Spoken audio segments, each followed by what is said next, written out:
স্বরাষ্ট্র উপদেষ্টাকে আমরা বলতে চাই, ইতিমধ্যে আপনি অনেক ব্যর্থতার পরিচয় দিয়েছেন।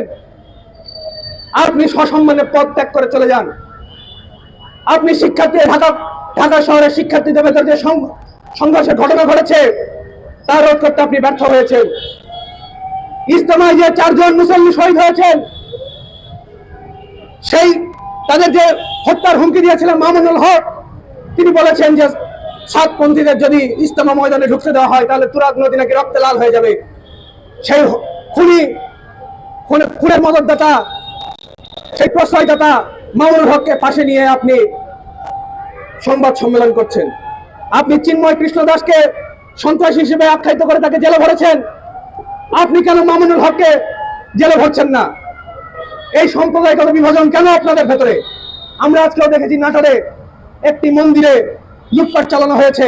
সেই মন্দিরে পুরোহিত মহাশাসনে লুটপাট চালানো হয়েছে এবং সেই মহাশাসনের যে দায়িত্বপ্রাপ্ত তাকে সেখানে হত্যা করে মহাশাসনের যে সম্পদ, সেই সম্পদ লুট করা হয়েছে। আমরা কিছুদিন পূর্বে দেখেছি সুনামগঞ্জে হিন্দু সম্প্রদায়ের ঘর বাড়িতে হামলা করা হয়েছে।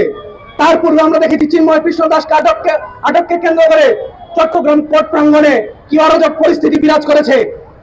এত ব্যর্থতার পরেও যে স্বরাষ্ট্র উপদেষ্টা বহাল তবিয়তে রয়েছেন, সেটা আসলে আমাদের জন্য লজ্জার শামিল।